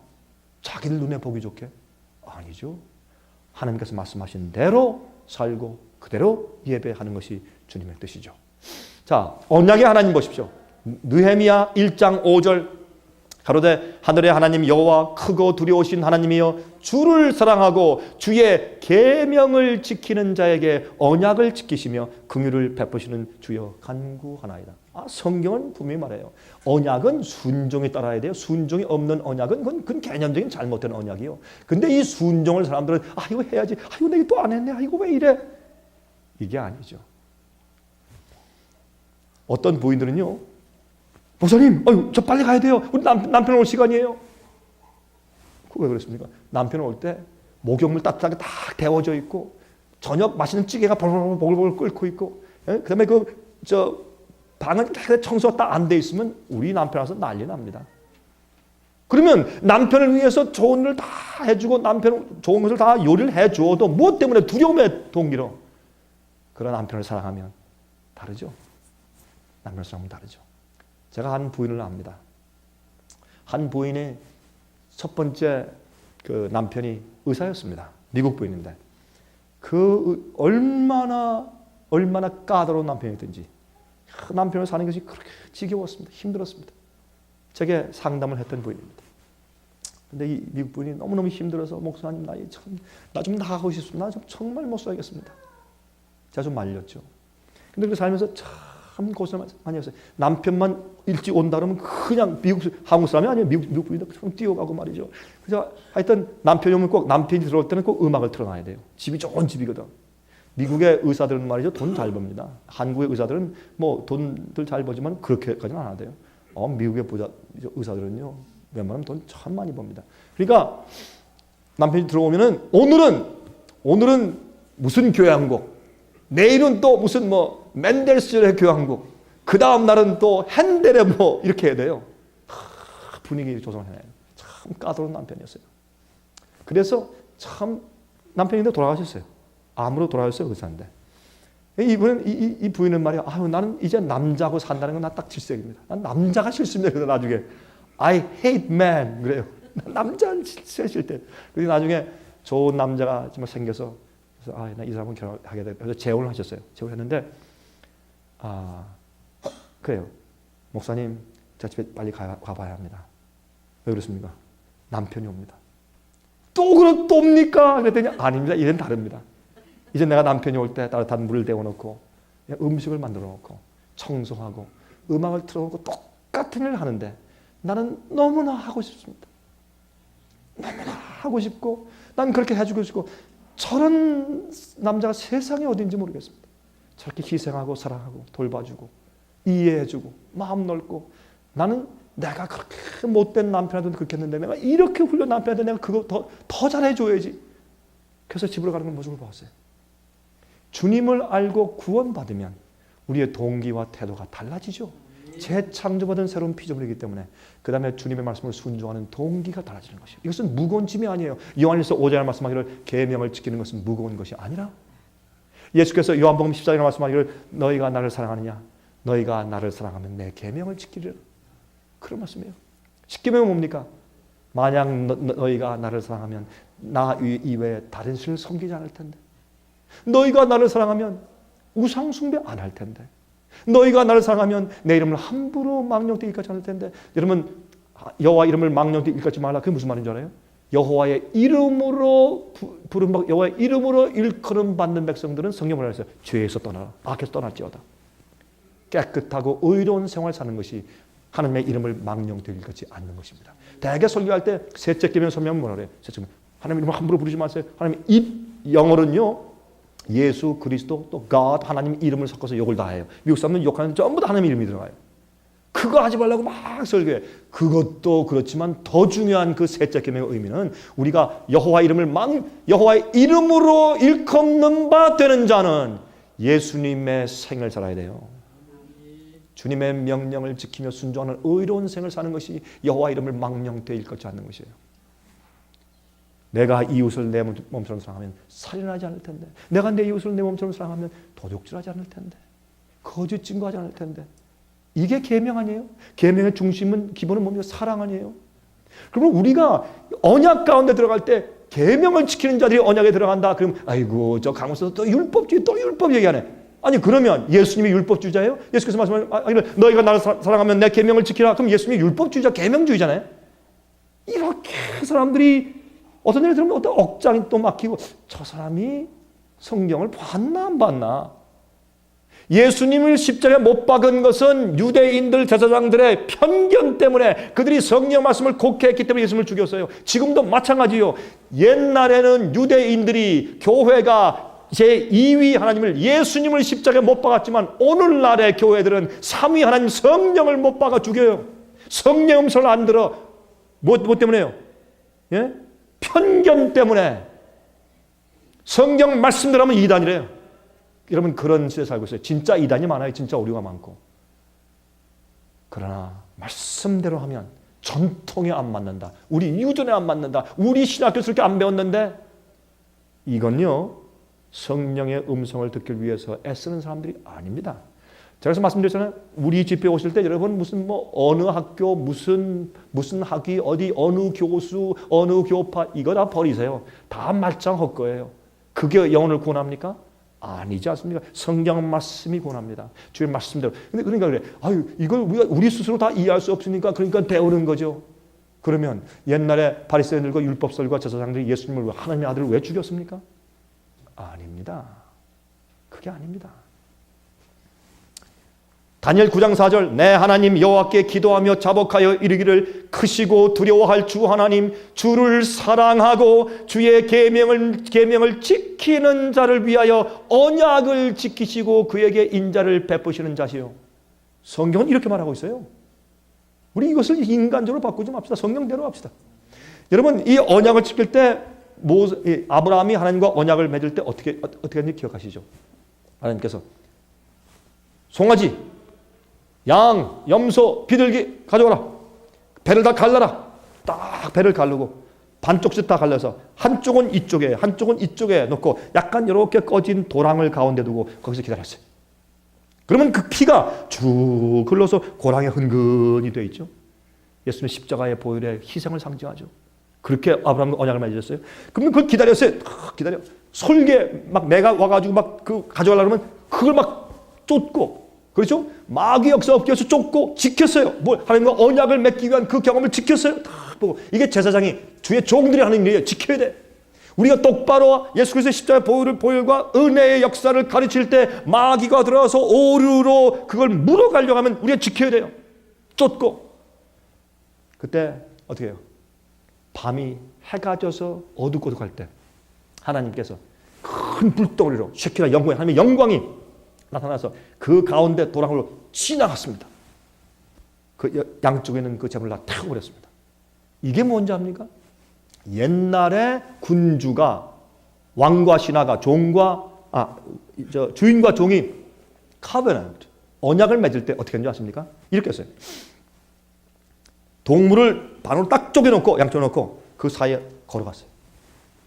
그렇게 언약을 맺었어요. 하나님께서 아브라함과 언약을 맺을 때는 그 당시 사람들이 하는 방법대로 해줬어요. 그래서 아브라함이 이해할 수 있도록. 그게 무슨 말이냐? 만약 내가 이 약속 언약을 안 지키지 내 배를 갈라라. 그거였습니다. 다 죽는다. 생명을 걸고 약속하는 것입니다. 하나님께서 인간의 그런 언약 속에 내려오셔서 당신의 임재로 그 사이에 지나가셨어요. 그게 뭡니까? 아브라함아, 내가 너와 언약 이거 안 지키면 너 내 배를 갈라라. 그런 뜻입니다. 그렇게 간절하게 주님께서 아브라함과 언약을 하셨습니다. 여러분 아브라함은 믿음으로 구원받았다 그러죠. 믿음의 조상이다. 맞습니다. 근데 왜 믿음의 조상입니까? 아브라함은 믿음으로 배웠습니다. 갈 바 알지 못하고 갈대 우리에서 나갈 때부터 하나하나 시련을 통해서 넘어지고 어떤 문제도 생기면서 계속 시련과 고난 가운데 배우다가 어디까지 배웁니까? 하나님께서 너 아브라함아 네가 가장 사랑하는 아들 내가 너에게 준 이삭 기적의 아들 약속의 자녀 그 아들 데리고 내일 아침에 딱 저기 모리아산에 가서 죽여 배를 갈라. 여러분 그 번제가 뭡니까? 배를 가르는 거하고 내장 다 꺼내고 아니에요? 번제로 드려. 그게 너와 나와 가질 언약이야. 한번 해봐. 옛날엔 내가 양, 염소, 송아지 배 갈라 그랬지. 이번엔 내 아들 배를 갈아봐. 내 아들 배를 갈아. 모리아산에 있어 나와 다시 언약을 맺자. 어마어마한 일이에요, 여러분. 그때 아브라함은 어떻게 했습니까? 알겠습니다. 이게 언약을 맺은 백성입니다. 어떤 때는 하나님께서 우리에게 말씀하시고 명령하는 것이 우리의 이지적으로 이해가 안 되고 기가 막힐지라도 주께서 말씀하셨으니 알겠습니다. 가라사대 성경에 했으면 알겠습니다. 이게 언약을 맺은 백성입니다. 그래서 제가 순종을 강조하는 것이지 순종이 우리를 구원합니까? 그건 아닙니다. 순종과 계명 지키는 것이 우리의 공로입니까? 아닙니다. 구원은 예수 그리스도의 십자가의 보혈밖에 없습니다. 그러나 십자가의 보혈로 언약을 맺은 백성은 반드시 따라야 할 성품이 무엇입니까? 주님의 명령대로 사는 것입니다. 주의 명령대로 쫓아 사는 경험, 의로운 경험이 없으면 그는 십자가의 보혈의 은혜와 경험이 없다는 뜻입니다. 십자가의 보혈의 은혜 그것만 살짝 빼먹고 그리고 세상에서도 잘 살아보고 구원은 겨우 얻고 그런 이기적인 사람은 한 사람도 하늘에 없을 것입니다. 구원은 넉넉히 얻든지 아니면 못 얻든지 둘 중에 하나지. 겨우 구원받고 무슨 영광스러운 구원이 있고 부끄러운 구원이 있고 세상에 별걸 다 만들어놔 나중에는 사람들을 위로하기 위해서. 그래서 교회를 타락시키는 것입니다. 여러분 부끄러운 구원이 어디 있습니까 세상에? 이게 세상에 말이죠. 여기 성경을 있는 그대로 보면 마음을 비우고 사람들 듣기 좋은 얘기해서 교인들 숫자만 많이 늘리려 그런 욕심 가지지 말고 정말 존재한 마음으로 하나님만 기쁘시게 하기 위해서 가만히 말씀을 읽으면 너무나 깨끗하고 순수하고 단순하고 오해할 것이 없는데 성경은 어렵습니다. 안 됩니다. 요한계시록 못 풉니다. 그러시지 말고요. 그냥 성경 있는 그대로 읽어보십시오. 왜 성경 말씀이 어려운가? 왜 사람들이 자꾸 이상하게 적용시키려냐면 욕심 때문에 그래요. 욕심 때문에. 편견 때문에. 그만 신학자들이 이상하게 얘기하는 거 그게 전부 다 자기 신의 얘기인 줄 알아요. 신학자들이요. 많은 신학자들이요. 복음 다 망쳐놨잖아요. 예? 타협다 시켜놓고. 그러므로 사람 얘기 듣지 마십시오. 만약 여러분들께서 여기 서 있는 강병국이라는 사람의 얘기도 여러분께서 믿지 마십시오. 여러분이 집에 돌아가셔서 성경을 가지고 이렇게 확인해보고 제 말이 성경이 아니다 버리십시오. 믿지 마십시오. 상관없습니다. 저는 말씀드렸지만 제가 평판, 인기, 인정 이건 제가 옛날에 버렸어요. 내가 감옥에 간다? 그래서요. 내가 이렇게 가르치고 이단에서 당신 일로 와? 사형이야? 그래서요. 그럼 죽지. 그게 주 앞에 놨습니다. 그러므로 제가 이렇게 강조하는 이유는 왜 언약에 대해서 자꾸 오해하느냐 말입니다. 십자가에서 언약, 새 언약과 옛 언약 자꾸 그러면서 십자가에서 우리 언약 가운데 구원받았으니까 자꾸 그것만 강조해요. 그게 무엇을 의미하는지에 대해서 이해하면 오해될 것이 사실 없다. 제가 그것을 강조하는 것입니다. 새 언약이 무엇인가? 예레미야 31장 31절 33절에 이미 구약 성경에 새 언약을 말씀해 놓았어요. 십자가에서 맺으신 새 언약을 구약에 다 있어요. 이렇게 말씀드리죠. 신약 성경이 없어도 구약 성경만 가지고도 우리가 구원받을 수 있습니다. 자세히 그 안에 내용을 읽어보면 그 속에 메시아와 예수 그리스도의 예언이 다 있고 의의 뭐라 그랬어요? 여호와 우리의 의지. 유대인들은 나의 의 그랬잖아요. 그럼 예레미야서 이사야서 그랬어요. 여호와 우리의 의. 하나님께서 창조로 베풀어 주시는 새로 내 마음을 창조해서 바꾸시는 이렇게 만드시는 그 의 그렇게 설명했어요. 예레미야 31장 보세요. 뭐라고 되어 있는가? 나 여호와가 말하노라 보라 날이 이르리니 내가 이스라엘 집과 유다 집에 새 언약을 세우리라. 어떻게? 나 여호와가 말하노라 그러나 그날 후에 내가 이스라엘 집에 세울 언약은 이러하니 곧 내가 나의 법을 그들의 속에 두며 그 마음에 기록하여 나는 그들의 하나님이 되고 그들은 내 백성이 될 것이라. 이것이 새 언약입니다.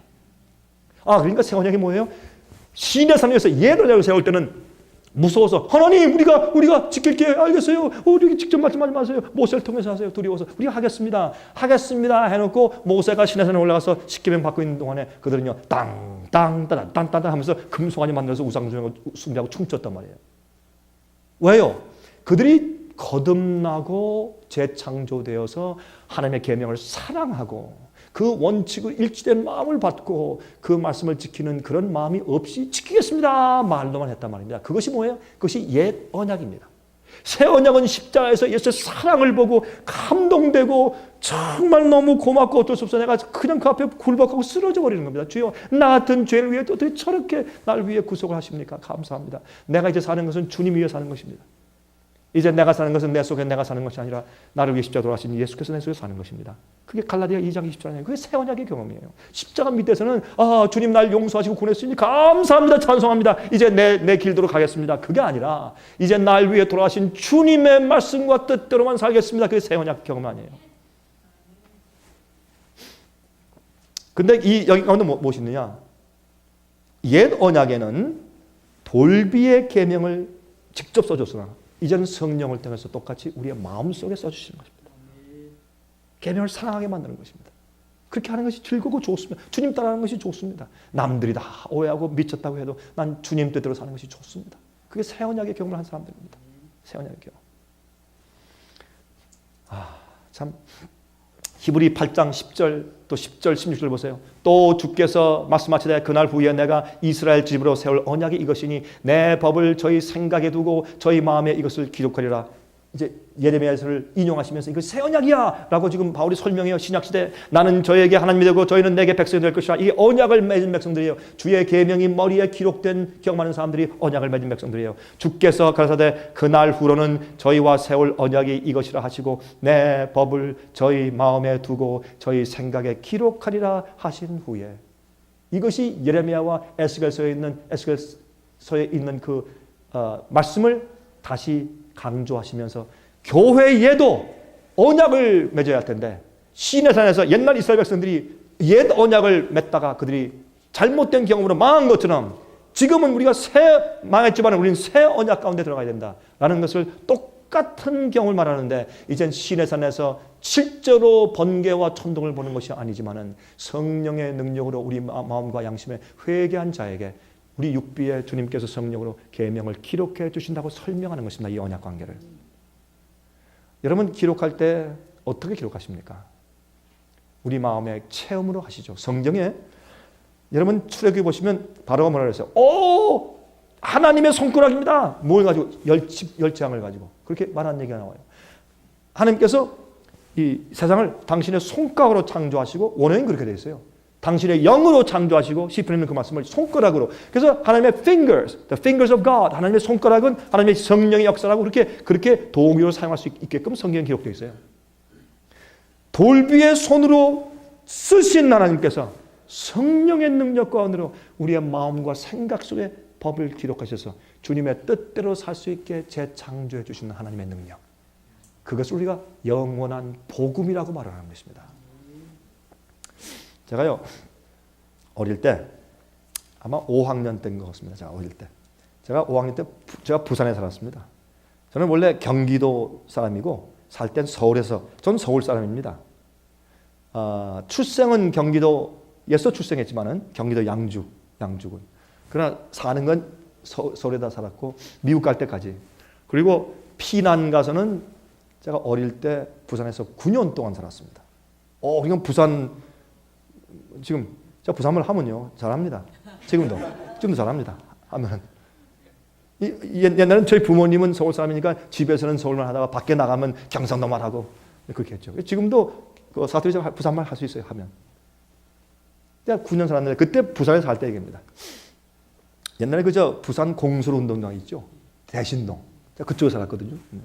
그 경상 상업고등학교 있던 그쪽 옆에 살았어요. 그때 제가 기억하면서 옛날에 그저 지금 그 LG, 럭키 금성, 럭키 회사 사장집이 우리가 보면 저쪽에 있고 그랬어요. 그때 제가 특무대 대장집도 이렇게 보이고 그랬어요. 거기에 그런 동네가 있었습니다. 저희 아버님이 꽤 그런 대로 괜찮게 사시는 분이었기 때문에 우리 사는 데가 동네가 그렇게 괜찮았습니다. 거기에 이제 어릴 때 살았는데 5학년 때인데 무슨 일이 있었냐면 그때 우리가 뭐 전쟁이 난 지 얼마 안 돼 그럴 때니까 우리 어릴 때니까 전쟁 놀이 그렇게 재밌더라고요. 여러분들 해보신지 모르지만 이 모래 성 쌓아가지고 다 진짜 이런 반들반들 조약들 주워가지고 오면 대포알이다 총이다 막 진짜 던지고 그다음에 이제 활 만들어가지고 진짜 쏘고 그랬어요. 물론 화살 앞에는 무슨 뭐 솜 같은 거 이런 뭐 헝겊 붙여가지고 쏘긴 쏘았지만 그거 막 쏘고 좀 위험했습니다. 다치고. 근데 그게 그렇게 재밌어요. 어릴 때는 그게 막 소리 지르고 뭐 동네 아이들 하니까 그게 재밌더라고요. 그래서 이 아침만 되면 우리 그 또래 아이들의 부모님들은 항상 얘야 제발 그 전쟁놀이 하지 마라. 그것이 아주 부모님들의 입에 붙은 습관이었습니다. 그날따라 제가 학교 가려고 하는데 어머님이 얘야 저희 어머님은 교육자는 아니시고 많이 배우신 분도 아닌데 저희 어머님이 저를 교육시킬 때는 소리를 안 지르셨어요. 막 짜증내고 소리 지르고 막 이렇게 하시는 걸 제가 본 적이 없어요. 항상 제가 제일 두려운 게 뭔지 아십니까? 저희 어머님이 제가 잘못한 거 가지고 제 손을 꽉 잡고 눈물이 그래서 이렇게 보면은 지금 눈물이 그만 확 떨어질 것 같아. 눈물이 눈에 고여 있는데 떨어지지 않고 나 그게 제일 무서워. 그래서 나 안 그럴게 어머니 알았어요. 이게 제일 큰 벌이었어요. 그렇게 교육시켰어요 저희 어머님이. 저희 어머님은 어릴 때부터 참 신실한 종지였어요. 참 경건했어요. 예? 저를 항상 업고 새벽기도 가시고 방문하면서 그냥 교회들 전도해서 교회 세우시고 그런 분이에요 저희 어머님은. 어릴 때부터 전 저희 어머님의 생활 통해 전 예수님을 봤어요. 그 희생과 항상 찬송을 부르시는데 항상 전부여 의지여 요리할 때 바당 쓸고 할 때 항상 찬송을 그 찬송이 제 귀에 익었어요. 저한테는 너 아들 너 절대 못 떠나. 저는요 젊을 때요 꿈이 많았습니다. 여러분들 물론 마찬가지. 저도 세상에 꿈이 많았어요. 난 할 수 있다. 난 뭐가 된다 꿈이. 저희 어머님이 아들 너 절대 못 나가. 너 갈 수 있을 줄 알지? 못 나가. 아들 나는 너 아기 때 다 안고 젖을 주면서 그때 내가 이미 너를 미안해. 나 이미 너를 하나님께 바쳐버렸어. 용용 죽겠지? 네? 넌 끝났으니까 아예 꿈도 꾸지만 너 이미 바쳐버렸는데 어떡할 거야? 그래 뭐 반항해봐 어떡할 거야? 그러셨어요. 넌 절대 못 나가. 넌 하나님 일꾼 돼야 돼. 그게 제 못에 박혀가지고 세상에 나갈 수가 없더라고. 욕심을 입고 꿈을 있는데 못 나. 결국은 하나님께서 막으시더라고요. 주의를 하도록. 저희 어머님은 경건한 분이었어요. 지금은 연세가 이제 많이 드셔서 지금은 약간 치매 형상 비슷하게 약간 처음에 오셨고 귀가 잘 안 들리시고 지금은 답답해요. 어머니하고 얘기하면 그랬나? 자꾸 잊어버리시고 기억도 잘 못하시고 그래요. 한 번은 말이죠. 제 어머님이 절대로 하지 말아라 병구가. 알겠어요. 약속할게요. 안 할게요. 약속을 했습니다. 첫 언약에 약속을 했어요. 그리고 제가 학교 갔다가 돌아오는 게 그 우리 이제 동네 마을에서 우리 친구들이 와 하고 전쟁놀이 하고 있는데 안 하겠다고 약속을 하니까 더 하고 싶대요. 우리 원래 그렇잖아요. 더 하고 싶어 이게 지나가는데 죽겠어요. 그냥 막 그냥 병구가 들어와 한번 하자. 안 되나 어머니하고 오늘 아침에 약속했어. 다시는 안 하기로. 아이고 영어로 뭐라는지 아유 치킨 요 닭 같은 존재 닭. 예? 한마음이 약해서 되겠어? 닭의 심장 가지면 되겠어? 예? 와 어머니 몰라 한 번만 해. 안 돼. 근데 우리가 안 돼. 그럼 그냥 도망가 버려야 할 텐데 어떻게 해요? 보면서 안 돼. 그러니까 더 하고 싶지. 여러분 모세가 어떻게 했어요? 모세가 왕궁에 하루 이렇게 있는데 보니까 바스바가 목욕을 해. 그럼 어떻게 해요? 얼른 눈을 흘리고 도망가야죠. 도망가면서 주여 날 도와주세요 해야지. 어떻게 해요? 보면서 주님 나 이러면 안 되는데 도와주세요. 그럼 더 하지. 왜 목사들이 간음죄에 자꾸 빠진 줄 아세요? 왜 그 예쁘고 하늘 그리고 아양 떠는 집사님한테 넘어가는 줄 아세요 여러분? 여러분 목사님들 정신 차리세요. 넘어가는 이유가 있어요. 유혹을 받고 느끼면 도망을 가면서 기도해야죠. 돌이키면서. 왜 보면서 기도해? 보면서. 그런 여자가 상담 오면 다시는 오지 말라고 문을 닫고 기도해야죠. 여러분 잘못됐습니까 제가?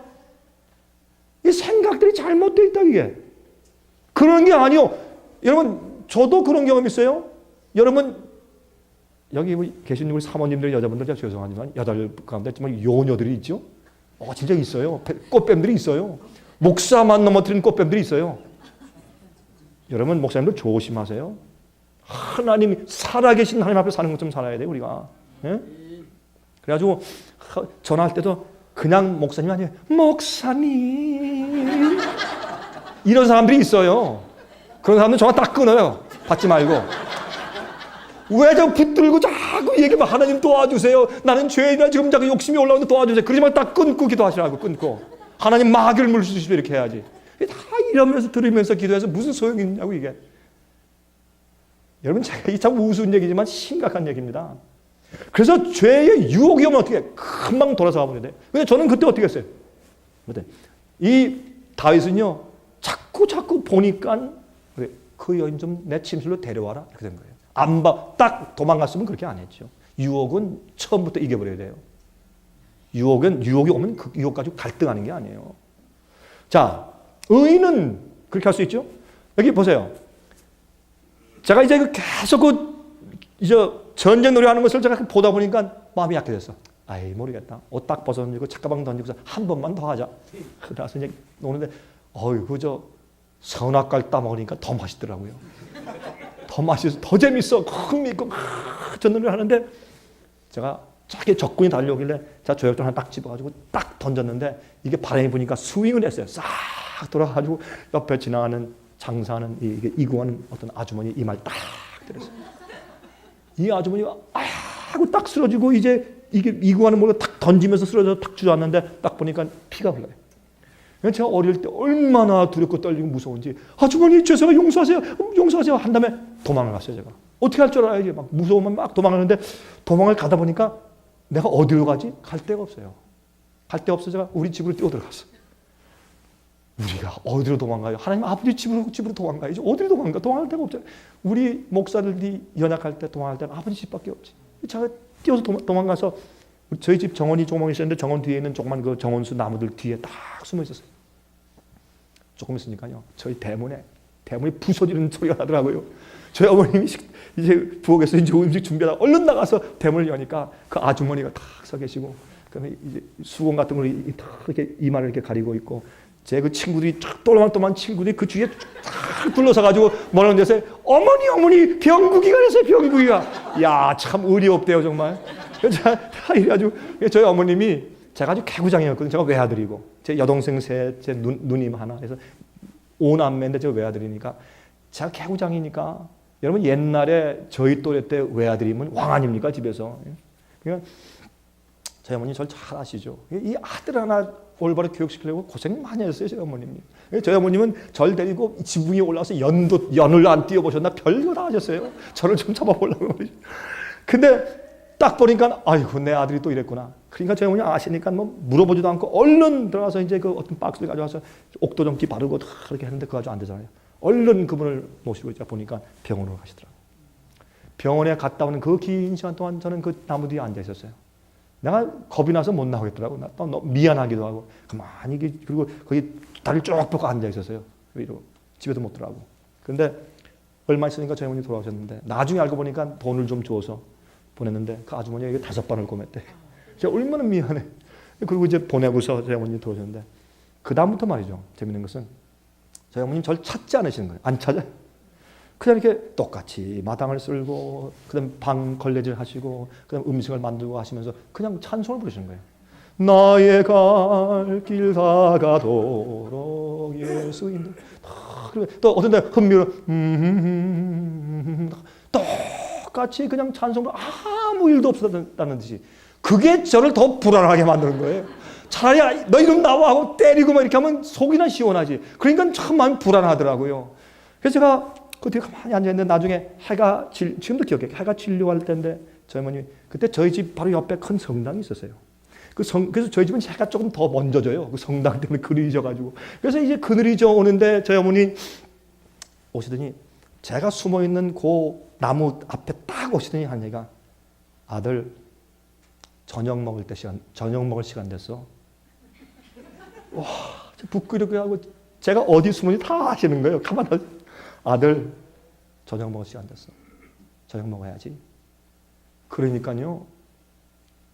제가 부끄럽기도 하고 눈물이 꽉 나오더라고요. 그 어머님의 사랑. 다 알고도 놔두신 사랑. 예수께서 말씀하기를 전 그게 가슴이 아프고 참 감동되는 것이 천국은 마치 한 아버지가 두 아들이 있었는데 둘째 아들이 재산 주시오 할 때 재산 반을 주어서 외국으로 보냈더라. 그것이 하나님 아버지시거든. 우리는 억지로 사람을 구원하고 설득하려고 하지만 하나님은 어떻게 해요? 너 그렇게 하고 싶어? 한번 해봐.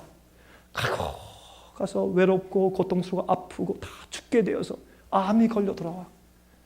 그를 기다려서 밤에도 불을 켜시고 기다리시는 분이 하나님 아버지 아니세요? 여러분 그게 복음이잖아요. 그 아버지를 알 때 순종하는 백성 되잖아요. 그 알 때 우리 마음 가운데 계명이 기록되잖아요. 제가요 그때 어머니가 이제 일어나서 갈 때 제가 일어나서 정말 개미 구멍이라도 들어가고 싶은데 따라서 들어갔어요. 들어갔는데 방에 들어가서 문을 딱 여시는데 보니까 방 안에요 밥상이 차려져 있는데 진수성찬이에요. 잔치야. 내가 좋아하는 맛있는 거 꽉 남다르게 그날만큼 꽉 차 있어요. 다 동생들 다 들어오라 그래. 그래서 불러 들여왔어요. 저희 아버님이 이제 직장에 가셨다가 좀 늦게 오시거든요. 그때. 그래서 이제 우리끼리 기도하고 먹으려고 하니까 초인종 벨이 울렸어요. 저희 아버님이 좀 일찍 그날따라 왜 또 그날따라 일찍 들어오시는지 일찍 들어오셨어요. 들어오시면서 저희 아버님 한 얘기가 여보 오늘 별일 없었어? 그 들어와서 이제 이렇게 앉으시는데 제 마음 가운데 처럼 아이고 나 이제 죽었다 이제 별일 없었어? 근데 저희 아버님이 예 별일 없었어요. 괜찮아요. 이렇게 막아주시더라고요. 그리고 이제 식사를 하는데 밥을 먹는데 기도하고 이제 밥을 먹는데 3분의 1도 못 먹었는데 밥이 넘어가야죠 이게. 이 밥이 목이 꽉 막혀서 밥이 넘어가야지 이게. 자꾸 눈물이 나고 제가 오왕드 그 어릴 때도 그거 알겠더라고요 제가. 어릴 때지만요. 밥을 먹다 숟가락을 놓고서 제가 울기 시작했어요. 제가 흐느끼 우니까 아버님이 왜 그래? 아무것도 아니에요. 그러니까 우리 제 동생들하고 다 눈치를 보면서 다 알죠. 저는 막 울었어요. 자 여기서 스탑합시다. 제가 그날 왜 울었는지 아십니까? 제가 돌에 맞아서 5반을 꼬맨 그 아주머니한테 미워서 운 것도 아닙니다. 물론 미안하죠. 제가 앞으로 이제 아버지가 알게 돼서 제 엉덩이에 불이 날 정도로 빠딸 맞을 거 생각하니까 그래서 무서워서 운 것도 아닙니다. 제가 운 것은요 다른 게 아닙니다. 이런 못난 개구장이 아들을 사랑하시는 내 어머니의 사랑 때문에 제가 울었어요. 그게 저를 억누르는데 내가 견딜 수가 없더라고. 야, 제 마음은 이런 생각이 들었어요. 내가 왜 이렇게 어머니 마음을 아프게 해드려야 되나? 그 제가 어린 마음에 그런 생각이 들어가더라고. 내가 왜 어머니 마음을 저렇게 아프시게 자꾸 하나? 내가 이제 그렇게 하지 말아야 되겠다. 내 마음까지 어머니 미안합니다. 나 이제 안 할게요. 그날 그 전까지 제가 어머님과 약속을 했습니까? 예스. 제가 언약 관계 있었어요? 있었습니다. 무슨 언약? 첫 언약이에요. 안 하겠습니다. 약속했어요. 그러나 안 할 수가 없었어요. 왜? 사랑하니까 그거를. 그런데 어머니의 사랑과 은혜를 깨닫고 나니까 눈물이 나면서 그날 저희 어머님이 어떤 의미에서 저하고 새 언약에 들어가신 거예요. 상징적으로. 아들, 다시는 전쟁놀이 하지 마. 제 머리에 써주셨어요. 어머니의 사랑으로. 제가 그랬어요. 알겠습니다. 다시는 안 하겠습니다. 제가 새 언약에 들어갔어요. 무엇으로? 사랑에 감동되어 어머니의 말씀을 어기고 싶은 마음이 없었기 때문에, 내가 어머니 말씀을 순종하는 것이 좋기 때문에 새 언약 관계에 들어갔어요. 그때부터 국민학교 5학년 때부터 지금 이때까지 한 번도 전쟁놀이 안 했습니다. 이게 새 언약입니다, 여러분. 이게 새 언약입니다. 이것을 우리가 성경으로 가져가십시다.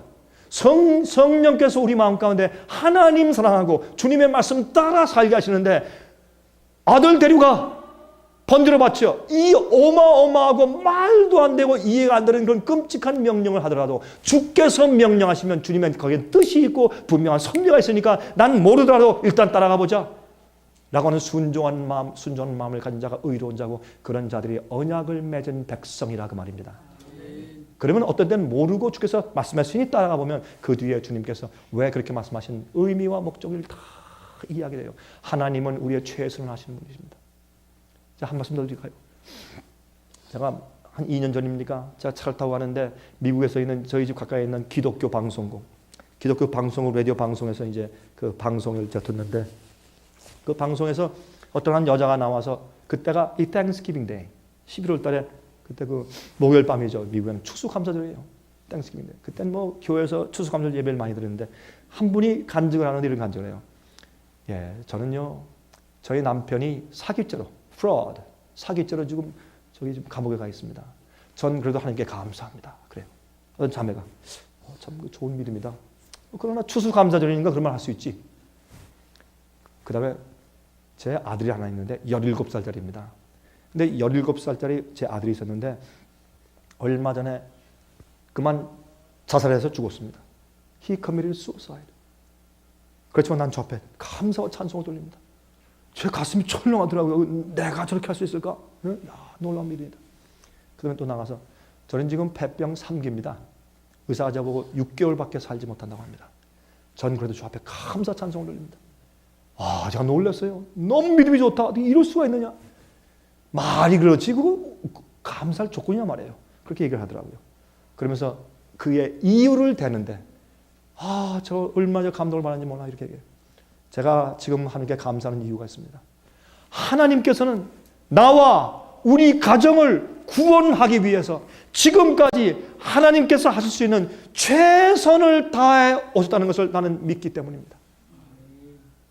그는 몰라요. 잘 안 보여요. 그러나 주님의 사랑과 주님의 구원하시는 의지를 그 여인이 믿었습니다. 그런 악조건 가운데서 하나님, 난 주님을 신뢰하고 하나님의 살아계심을 믿고 그를 찾는 자들에게 보상하시는 것을 상 주시는 이심을 그는 믿었습니다. 그리고 저 앞에 감사의 말을 들었습니다. 그리고 또 한 가지 더 말을 했어요. 여러분 아십니까? 저는 하늘에 올라가면 더 많이 감사할 겁니다. 왜? 혹시 내 아들과 내 남편이 오지 못했을지라도 난 감사할 수 있는 것은 하나님께서, 내가 하늘에 가서 하나님께서 책을 펴시면서 내 가정을 구하기 위해서 온 가지를 다 하시고 주께서 역사하신 것을 내가 직접 볼 때 나의 감사와 천성은 더할 것입니다. 그래요. 그게 우리가 예수를 믿는 것이 아닙니까? 우리가 말씀대로 살 때 어떨 때 사람들이, 세속적인 사람들이 우리의 말씀을 대로 하는 그 의로운 것을 이해하지 못하고 욕하거나 핍박하거나 어떤 때 교회 안 나올 수도 있어요. 그러나 하나님이 나를 아시고 내가 새 언약 관계에 들어간 자들은 감사하죠. 감사하죠. 새 언약은 시내산에서, 옛 언약은 시내산에서 했죠. 새 언약은 십자가에서 했습니다. 이런 십자가에서 나는 너희를 포기할 수 없다라고 하시는 놀라운 사랑을 보면서 우리가 거기서 무너지고 새 언약 관계에 들어가죠. 그렇죠? 예수님은 히브리서 9장 보면 그는 새 언약의 중보시니 그랬어요. 그래서 손으로 짓지 아니한 곧 이 창조에 속하지 아니한 더 크고 온전한 장막으로 하늘 성소에서 하늘 성막에서 예수님께서 중보 사업하시는 것을 설명하는 입장에서 그는 새 언약의 중보니 그랬죠. 여러분 예수님의 중보가 무엇인지 아십니까? 두 가지입니다. 예수님의 중보의 첫 단계는 뭐냐면 그 당시 그 지역에서 예수님의 십자가의 보혈과 복음을 믿고서 회개하는 자들에게 예수님의 십자가의 보혈의 대속을 그때마다 적용시켜 주는 것이 중보고, 두 번째 중보 사업은 무엇인가 하면 그 사람이 회개할 때 죄 짓고 범죄한 그 사람이 다시는 그런 불순종하는 생을 살 필요가 없이 살지 않도록 성령의 은혜와 능력을 베풀어서 변화시키고 그렇게 살 수 있는 복음의 능력을 주시는 그 일이 중보 사업입니다. 그래서 히브리서 4장과 6장에 보시면 어떤 말씀이 있어요? 다 2장에 있고 4장에 있죠. 그렇죠? 때를 따라 돕는 은혜 보좌 앞에 도움을 얻기 위해 나간다고 말씀했어요. 그리고 어떤 말씀했습니까? 예? 우리를 다 체휼한다. 우리의 모든 것을 체험적으로 이해하는 분이다. 그래서 우리를 어떻게 도와줄 줄 아시는 대제사장이라고 설명했습니다. 그래서 예수님께서 이 땅에 오신 성육신의 목적 아닙니까? 그렇죠? 그래서 새 언약의 중보예요. 새 언약의 중보. 성소죠.